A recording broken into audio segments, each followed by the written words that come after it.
Tusuk kayak kolektor nih. Motor jadi korban.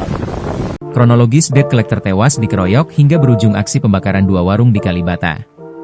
Aksi pengeroyokan berujung pembakaran 2 warung makan terjadi di Jalan Kalibata Raya, tepatnya di seberang TMP Kalibata, Pancoran, Jakarta Selatan, Kamis, 11 Desember 2025.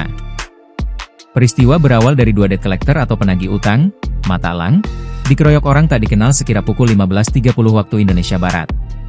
Pengeroyokan 2 debt collector yang belum diketahui identitasnya bermula saat keduanya menghentikan pengendara sepeda motor di sekitar lokasi kejadian. Tak berselang lama, sejumlah orang tak dikenal turun dari mobil dan langsung mengeroyok 2 debt collector. Mereka langsung ngeroyok dengan begitu sporadis, begitu cepat kepada kelompok-kelompok yang menyetop ini, yang memberhentikan kendaraan itu, kata Kapolsek Pancoran Kompol Mansur kepada wartawan. Setelah melakukan pengeroyokan, orang-orang tak dikenal tersebut langsung meninggalkan lokasi kejadian. Akibat pengeroyokan yang dilakukan, 1 orang debt collector tewas di lokasi kejadian. Sementara, 1 debt collector lainnya mengalami luka parah dan dikabarkan dalam kondisi koma. Kedua korban kemudian dibawa ke RS Budi Asih, Cawang, Jakarta Timur. Terkait dengan kejadian insiden ini, awal mulanya adalah ada seorang pengendara motor, ya, saat itu melintas diberhentikan oleh DC, oleh teman-teman dari DC.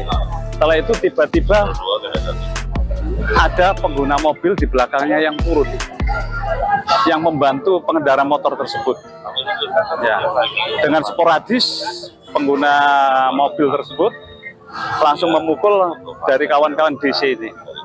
Nah, kurang lebih 4-5 orang pengguna mobil ini yang sama-sama jalan dengan pengendara motor satu arah. Yang satu meninggal. Satu lagi dalam keadaan koma, ujar Mansur. Kemudian pada pukul 18.30 WIB atau beberapa jam setelah peristiwa pengeroyokan, sejumlah orang mendatangi lokasi pengeroyokan. Massa diperkirakan berjumlah 20-30 orang. Mereka terlihat membawa berbagai senjata tajam seperti parang dan pedang.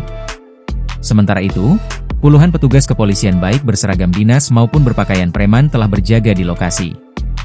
Mereka sempat meminta massa untuk membubarkan diri. Namun, massa tersebut bertahan di lokasi kejadian. Bahkan, massa tersebut merobohkan warung-warung lainnya yang ada di tempat kejadian perkara, TKP, hingga membakar 2 warung makan. Rian, seorang pemilik kedai sate Taichan di area kuliner, di depan TMP Kalibata, Pancoran, Jakarta Selatan menceritakan bagaimana warung miliknya dibakar massa. Rian mengaku tak tahu apa-apa soal peristiwa pengeroyokan terhadap debt collector. Ia menjelaskan hanya mendapatkan kabar terjadi kericuhan di lokasi usahanya. Warung sate Taichan milik Rian lalu dibakar tanpa alasan jelas. Saat pembakaran tersebut terjadi, karyawan warung sate Taichan Rian berlari menyelamatkan diri.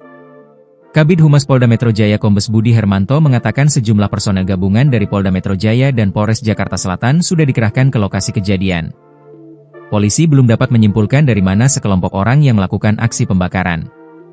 Kombes Budi menduga kedatangannya sebagai wujud solidaritas atas meninggal rekan mereka. Kalau yang ramai tadi itu mungkin ada solidaritas lah dari anak-anak mereka, ungkapnya. Download Tribun X sekarang, menghadirkan lokal menjadi Indonesia.